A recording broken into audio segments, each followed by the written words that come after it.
Hello everyone, it's Theme Park Avenue. I am Eric. I had the pleasure of visiting 15 parks this year, and they were all mostly pretty great. Some were very best I've been to, some were actually not very good. But it was very interesting to visit these places. Some were revisits, some were first time, so I'm going to rank the 15 parks in this video. Before we begin, I should note, I have not done every ride and attraction at every park, or any park pretty much, so it's all very subjective. Different experiences, different preferences, all that. I'll try to make it clear what I like most with each park in this video, and you're going to disagree for sure, but that is part of the fun. So with that out of the way, let's begin.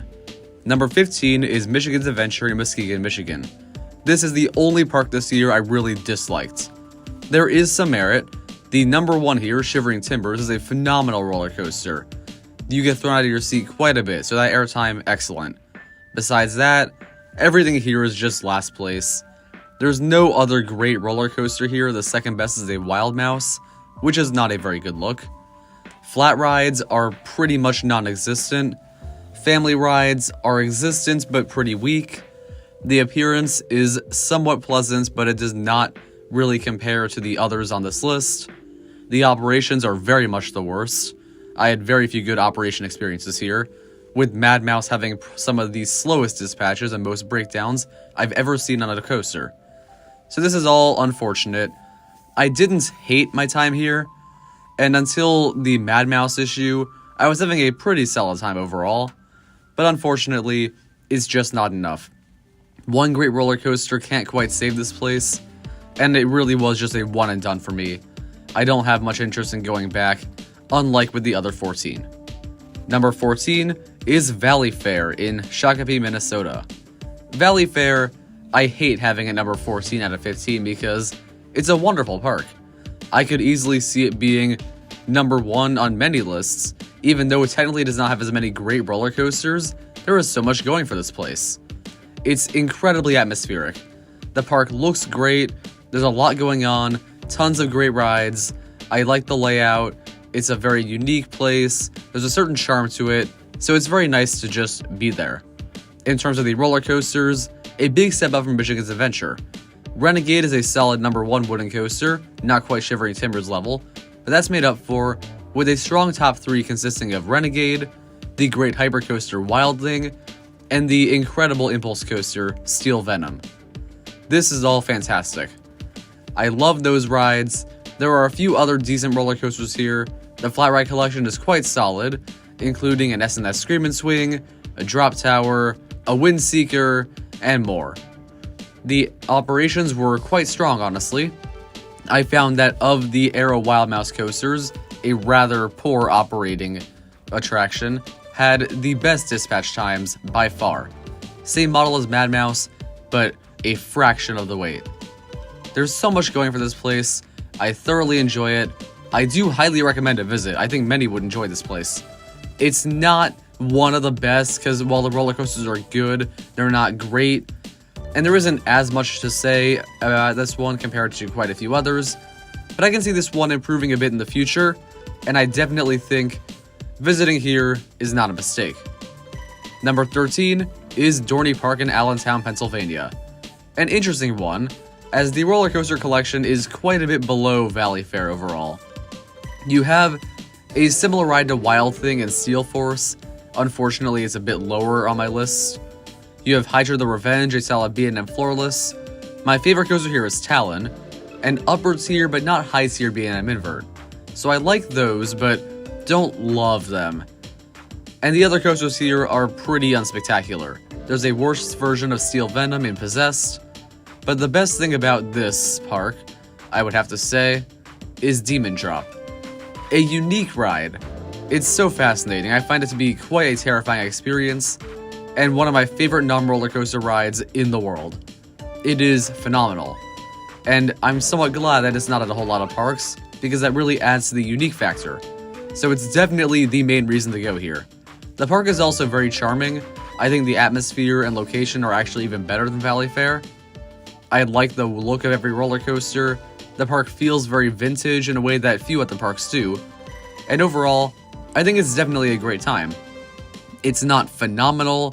There are operation issues. I found that the food lines were handled worse here than pretty much every other park I went to, but there isn't that much to dislike. And while there's not a ton to love, I do think this is a overall very good park, and definitely worth visiting if you're in the area or planning to go to Pennsylvania in general. Number 12 is Worlds of Fun. Worlds of Fun, Valleyfair, Dorney Park, they're all kind of lumped together for me, all very close. And Worlds of Fun gets an edge for having definitely the best rides of any of these parks. Prowler is a phenomenal wooden coaster. It puts Renegade to shame. The night ride is unforgettable for sure. I find that Mamba is the best of the hyper coasters between this, Wild Thing, and Steel Force. And then for a number 3, you have a B&M Invert. And while not as good as Talon, the number 1 model being the number 3 at this park kinda speaks volumes. There are other rides here that are of note. I think the Boomerang is one of the best, and there are numerous flat rides. This is all very well and good. I think the park's theming, while somewhat light, is very fun. It is an around the world theme, used to be more around the world in 80 days and all, but nonetheless, the areas look solid. Not the best of the best, but very good. And definitely above the other 3 parks so far in terms of appearance. But what holds this park back? Operations. Oh man, they were atrocious on most rides. I would say they actually compare to Michigan's Adventure. They're just slightly better, but not by much. The main thing saving them is Prowler and Mamba having some pretty good dispatches, but unfortunately, I think you can actually spend a full day here and not get on everything if you don't plan well, because of how long the lines take. And when I say everything, I mean just the main attractions, the main 12, 15 or so. So that's very unfortunate, but if you do get on the good stuff, and you enjoy walking around this park, you will find there is quite a bit to love, even if there is also quite a bit to dislike. Number 11 is California's Great America. This park in Santa Clara, California might be gone soon, but for now, it is a pretty great place. I think in terms of appearance, it's not mind-blowing in landscaping or anything like that, but it is pleasant. It's atmospheric, the roller coasters all look great, the layout is moderately confusing but not terrible. It is a nice place to walk around, but the main selling point here for me is the solid ride lineup. Railblazer, excellent roller coaster. Single rails in general are pretty awesome, and I would say this one is probably up there with some of the best RMCs in general. I also feel that Gold Striker, while a bit overrated, is a strong number 2, and then Flight Deck being the number 3 as the B&M Invert is also pretty good. Then you have Demon, one of the best aero loopers in my opinion. There is so much I do like about this park. That said, there is one minor flaw, and that is the fact that outside of these roller coasters, there isn't a ton of depth in the ride and attraction lineup. You have the weird Mass Effect 40 theater, there's a good drop tower, but I am struggling to, off the top of my head, think of other major rides. And most of the stuff about this park has much more to offer in terms of noteworthy rides, or the noteworthy rides are better overall. So while it is a bit of a close call, this had to miss the top 10.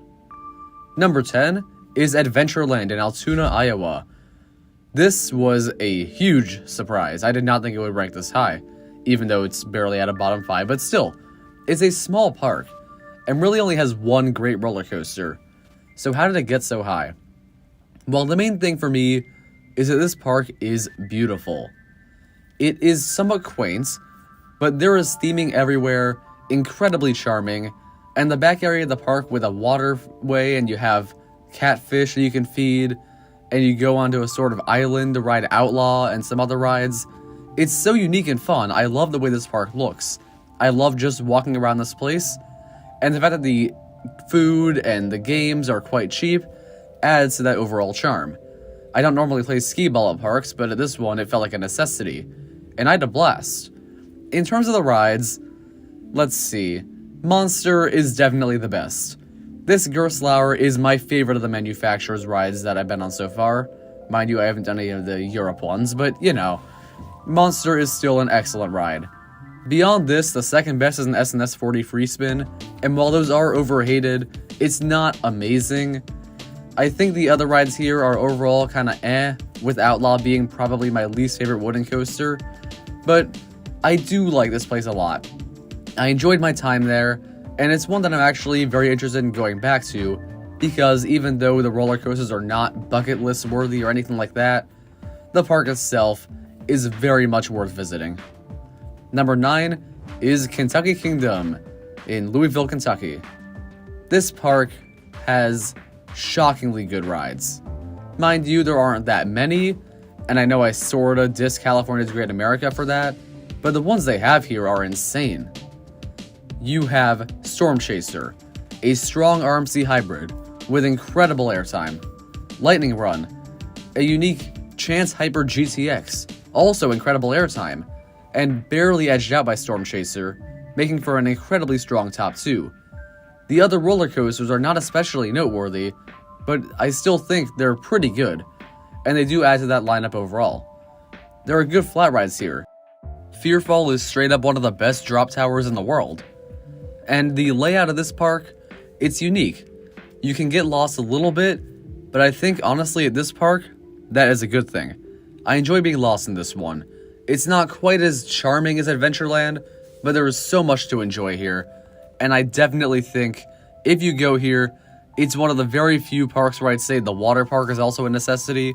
I'm trying not to factor that in, but Hurricane Bay is my favorite water park ever, and it added to an overall fantastic experience at Kentucky Kingdom. Number 8 is King's Dominion in Doswell, Virginia. This one is a decent jump, actually, from Kentucky Kingdom, because it has much bigger roller coasters. It is the weakest of the major parks on this list, because the top 8 are all pretty massive ones that have a lot of noteworthy rides, but still, King's Dominion is great. Let's talk about the best stuff. The best roller coaster here, as of recently for me, is Intimidator 305. I was always one of the people who called it overrated, and it still is, but that first bank is the only time I've ever grayed out on a roller coaster, so I do have to give some credit there. It is intense. It's not a very complete Giga coaster, but it is probably better than Leviathan, for example, at Canada's Wonderland. What else is here? Twisted Timbers, an RMC hybrid. Crazy airtime on this one. It can even be a bit much for me at points, honestly, but still, it is a middle tier RMC, and all of the RMCs are great rides, so nothing wrong with that. Then you have Dominator, the best roller coaster of all time. Well, not really, but I love it. I don't know why, I just thoroughly enjoy it, and I do genuinely consider it the best B&M floorless, and one of the strongest B&Ms in general. Beyond this, you have 10 other coasters or so. You have Grizzly, you have Anaconda, which is super underrated. You have Flight of Fear, Racer 75, Backlot Stunt Coaster, the list goes on. The park atmosphere is decent. I do think there are some areas that don't look all that great, but they are making strides in areas like Candy Apple Grove and even Jungle Expedition. Not every ride is an absolute hit here. I don't really like Toonbilly. I would consider it the worst SNS 40 free spin. But overall, King's Dominion has a ton going for it, and even if it might be a bit too big for its own good and a few more major investments could land it at number 1 on the list, for now, it is still a solid number 8. Number 7 is Holiday World in Santa Claus, Indiana. Oh man, this one absolutely pains me because this is one of my 10 favorite parks in North America. And the idea that it's 7 on this list is so saddening for me. But at least at this point, I'll be getting very passionate about what I'm talking about with each park. Holiday World is extraordinary. It is not massive. They have 5 total roller coasters. They're getting a 6th in 2024. But that's not the only thing this park is about. Sure, those wooden coasters are great. Voyage, one of the best coasters on Earth. Legend, really not that far behind. And Raven, not too far behind that, making for 3 of the most insane and out-of-control wooden coasters I've ever experienced. Then you have Thunderbird, a launch wing coaster. And I love wing coasters, so that is a massive plus. There are other rides here, but the only other really noteworthy one for me was Gobbler Getaway, a shooting dark ride about finding turkeys, but that's 5 total rides. It's not that crazy. But what really makes this park is the atmosphere. This might be the most pleasant park to be in ever. I love everything about walking around this place, the surrounding area, the appearance of each land is similar to Adventureland, yet even better, and larger roller coasters that are more photogenic, framing the midways. You have very unique perks of this park. Things like free parking, free sunscreen, and best of all, free soft drinks. The way they do soft drinks here, I don't know how, it kinda really boosts the park for me, but it's the fact that they have separate areas for soft drinks, and even if they were charging, it's so much more efficient than having to get the drink from the same place where the big food line is. And honestly, every other park I've ever been to, pretty much, could take notes from this. It adds quite a bit to the park in terms of how you feel when you're there. You feel like a true honored guest in a way I don't think I do at maybe any other park. And couple that with some great rides, and very re-rideable ones at that, and I would say you have one of the best parks in America. Definitely top 10 for me, but there are 6 more that are even better that I went to this year. Number 6 is Six Flags Great Adventure. The park has its decent theming areas like Golden Kingdom. The operations are extraordinary, so that matches Holiday World. Atmosphere is fun, but not quite up there with Holiday World. But the main thing that puts this one, for sure, above it for me, is the rides. Rides, even though I love atmosphere and all, are my favorite part of a park. They're why I go. You can enjoy a happy, charming place in many areas outside of theme parks, but you can't enjoy Kingda Ka anywhere else in the world. And Kingda Ka is an extraordinary number 1. Tallest coaster in the world, fastest in the continent, overthrown by one ride in a different continent, but you know what? It's still pretty great stats-wise, and thrill-wise even better. A massive adrenaline rush, and this is not the only major coaster here.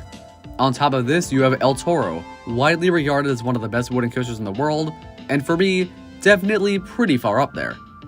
You have Nitro, a solid B&M hyper, Jersey Devil coaster, an underrated single rail, Medusa, one of the best B&M floorless coasters, Superman Ultimate Flight, a B&M flying coaster, always great, a Batman the Ride, love B&M inverts, so that's also a very strong one. The list does go on from here, but I just named you 7 or so incredible rides, and at pretty much any other park, I think Batman the Ride would be top 3 or 4. So this really does speak to how strong the roller coasters are here. But it does not stop there. You have flat rides, Zumajaro Drop of Doom, another mind-blowing drop tower with the height, you gotta love that. And then you have Cyborg Cyberspin, there's Justice League Battle for Metropolis is a good shooting dark ride, there's just so much to enjoy here. And therefore, Six Flags Great Adventure has the best ride lineup of any Six Flags park, and one of the best ride lineups on this list. Other aspects of the park are great. I mentioned that dispatches are mind-blowing, especially for a Six Flags park. But in general, this park is just thoroughly enjoyable, an absolute blast, and definitely deserving of a decently high spot on the list. Number 5 is Islands of Adventure in Florida. You know, I don't need to say where in Florida, you all know this one. It's at Universal Studios, Orlando Resort, all that, so let's move on. This park does absolutely blow its neighbor out of the water. It blows every Orlando park out of the water for me. There is nothing this park does poorly. Everything about it is very good. It's a jack of all trades. Roller coasters, like Holiday World, are small in number, but you have one of the best in Velocicoaster, and another very strong one in Hulk, not to mention the well-themed Hagrid's Magical Creatures motorbike long name. So beyond this, what is there? Flat rides? Sure, you have Dr. Doom's Fearfall. Not the best of the best, but a nice one to have. And what do you have for dark rides? Only the best in the world. The Amazing Adventures of Spider-Man is my very, very favorite dark ride. Water rides, the best in the world. Dudley Do-Right's Ripsaw Falls, Popeye and Bluto's Bilge-Rat Barges, and of course the iconic Jurassic Park River Adventure. All of these are great, and the fact that Jurassic Park is my least favorite of the 3 speaks volumes, because they might actually be the top 3 water rides for me. What else for rides? Family ones. all very solid. High in the Sky Zeus Trolley train ride, very hard to beat. In terms of theming, this is number one. No park compares. You have the magnificent Hogwarts Castle, Lost Continent area, the atmospheric Marvel Superhero Island and Toon Lagoon, the wonderful appearance of every roller coaster, the rides themselves being unique, innovative, and gorgeous to look at. There is just so much to love about this park. Operations, fantastic. The locker policy, one of the best. The food, overall above average for a park. The layout, perfect. There is so much about this park that works perfectly. And even though I'm not a die-hard Universal fan and I do prefer thrills to theming and other parks have more thrills, like Great Adventure, this park has nothing going against it, and therefore, it earned a spot in the top 5. Number 4 is Busch Gardens Williamsburg in Williamsburg, Virginia. I went here about a decade ago, and for the first time in a while, I went back in spring. Unfortunately, Pantheon and Griffin were closed, but where in pretty much any other park, missing out on 2 of the strongest roller coasters would get me pretty bummed and sad. This is the one park where I truly didn't feel like I missed out because of how perfect the rest of it is. There is so much to love about this place. Roller coaster lineup, yes, not the very best, especially with what I got on, but Alpengeist is one of the very best B&M inverts. I find Verbolten to be quite a fun launch coaster. Invader is a shockingly good wooden coaster for a family-based one. Apollo's Chariot is a beautiful B&M hyper. Tempesto is a decent skyrocket too. Loch Ness Monster is an iconic looper. And the flat rides here are a bit more just kinda decent. But I do think Finnegan's Flyer is a wonderful location, making it probably the best of the Screamin' Swings. But what else is there to love about this park? There are other smaller rides that are not crazy thrilling, but are absolute must-dos. The first that comes to mind is the train. The train is wonderful. You go over the Rhine River, you go past so many roller coasters, get beautiful views, you go to the outskirts of the park. I was able to see some deer. I was there at sunset, so going on the train during that, it was mind-blowing. It was just such a strong memory. One of my favorite moments in the entire year as far as theme parks go. That's hard to beat. Beyond this, you have probably the strongest operations in the SeaWorld chain, which is not technically the highest bar, but they are still pretty good operations. I find that the layout is really nice, and it allows you to walk around and explore more than you may have if you try to go the most straightforward route. The food is some of the strongest. I do find that SeaWorld parks in general are pretty solid food, and I thoroughly enjoyed some of the meals I had here. The park staff was friendly, management was super nice, and I would absolutely love to go back here.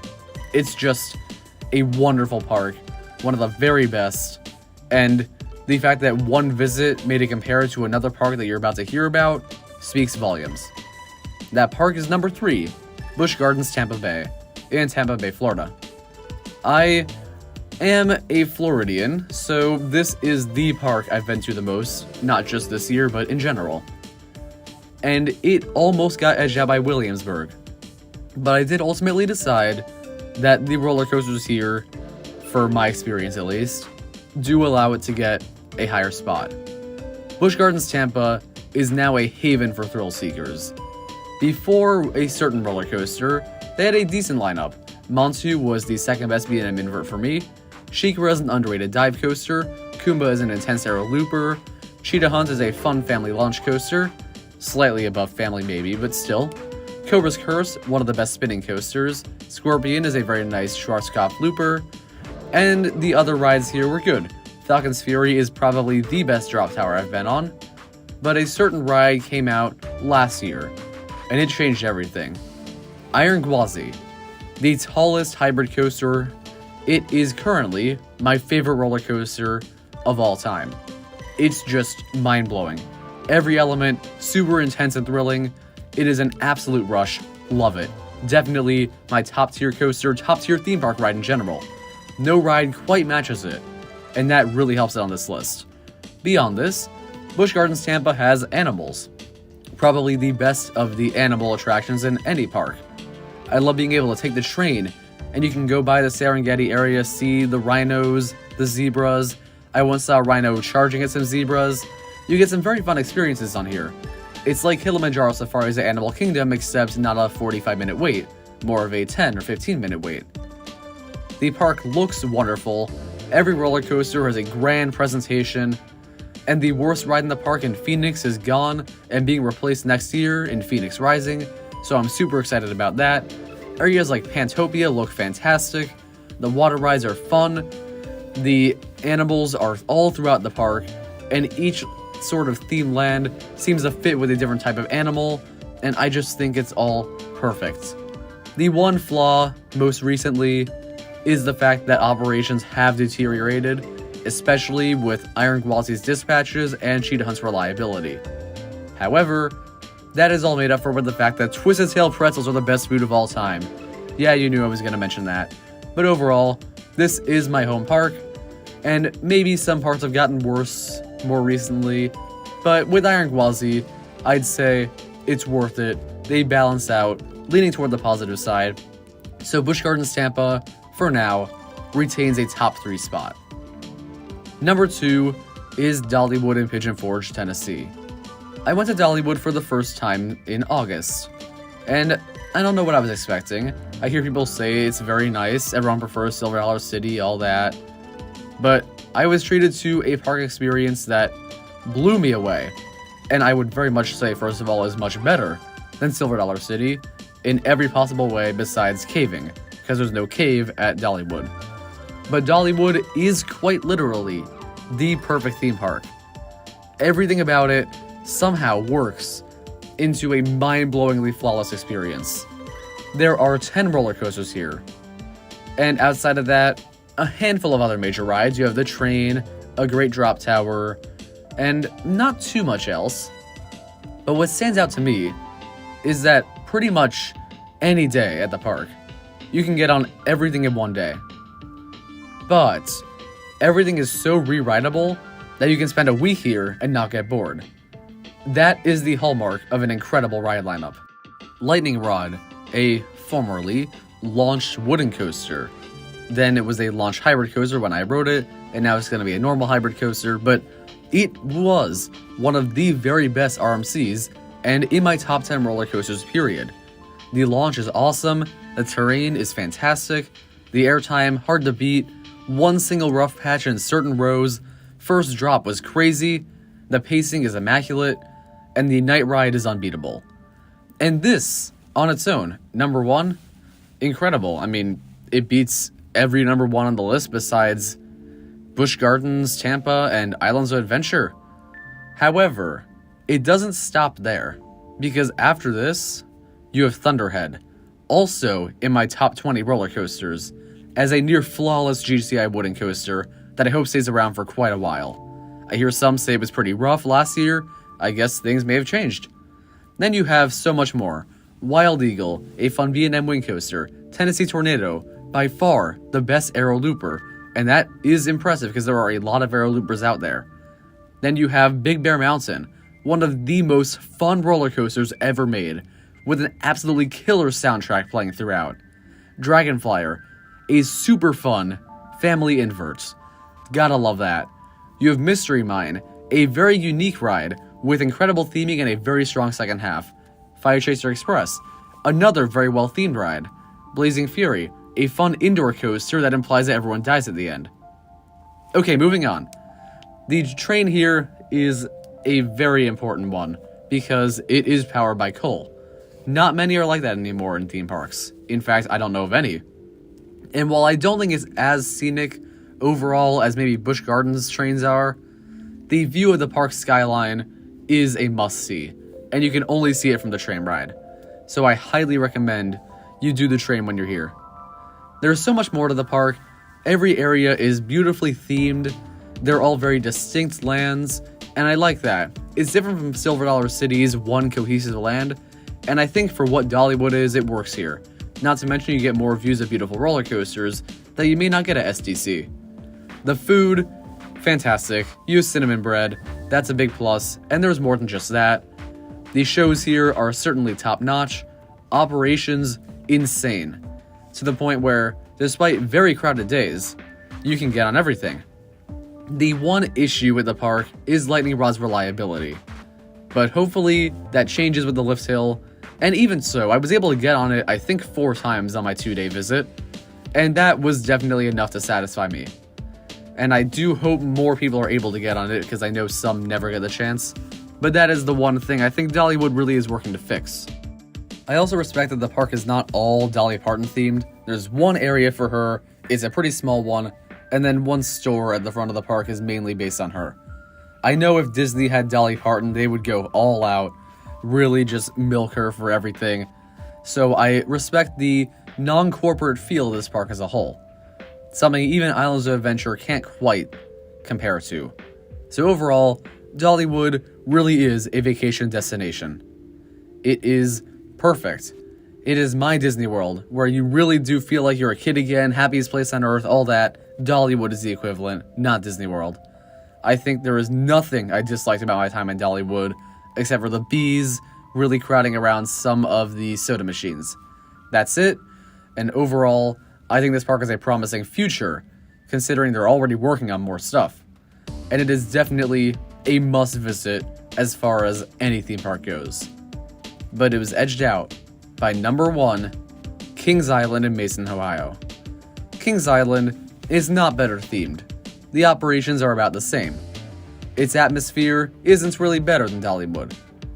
But what gave it the top spot for me? Well, it ultimately came down to the fact that roller coasters are my favorite thing about theme parks, and Kings Island roller coasters are the best of any park I went to this year. You have Mystic Timbers, an incredible GCI that for me even beats Thunderhead, and also Prowler and Shivering Timbers and possibly Voyage.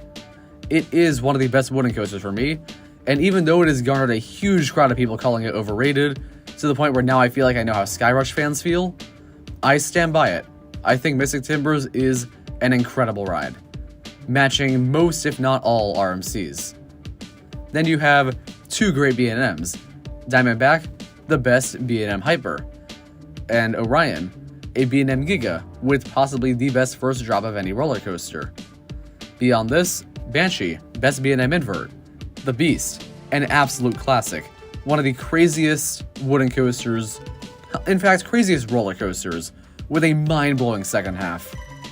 And this is the top 5. The top 5 here is crazy, and pretty much every other park's top 5 pales in comparison. The only park that compares is Cedar Point, and I didn't go this year so that doesn't count for the list anyway. And beyond this, you have so many more roller coasters. Flight of Fear, Invertigo, The Bat, Adventure Express, Racer. The list does go on. There is so much to enjoy here. The flat rides are great, the kids area is very strong, and there's nothing I can complain about with the rides. The rides are the best. And beyond this, Kings Island is just a very nice, revisitable park. The operations are immaculate. I was blown away by some dispatches on rides like Banshee and Diamondback. They are some of the best on any roller coaster, period. The park's layout is perfection. It's built sort of like a Disney park. It has the centerpiece and it's sort of a circle around that. And there is one single dead end in the whole park. And it's really not that bad. So, massive props. The terrain is so interesting and utilized brilliantly on so many rides, especially the Beast and Mystic Timbers. And in general, this terrain means the park at night really comes alive. You get some of the best night rides in the world, with the Beast being the single best. There's not a single thing I dislike about the park at day, and night is even better, so naturally, I think spending that full day there is one of the best experiences I can have at any theme park. There's nothing I dislike, atmosphere is vibrant, operations are great, food is some of the strongest in the Cedar Fair chain, but really it comes down to those rides. The rides are wonderful, some of the very best in the world, and even if Dollywood is a more complete overall experience, for what I love most about a park, that being roller coasters, it's why I'm into theme parks in the first place, and therefore, Kings Island is everything I love about parks, and it got number 1 on the list. Thank you for watching, I hope you enjoyed this video. Comment down below your favorite theme park visits from last year, or this year, whatever, it's the end of the year, you get what I'm saying, 2023. Subscribe for more theme park content, I'll see you next time.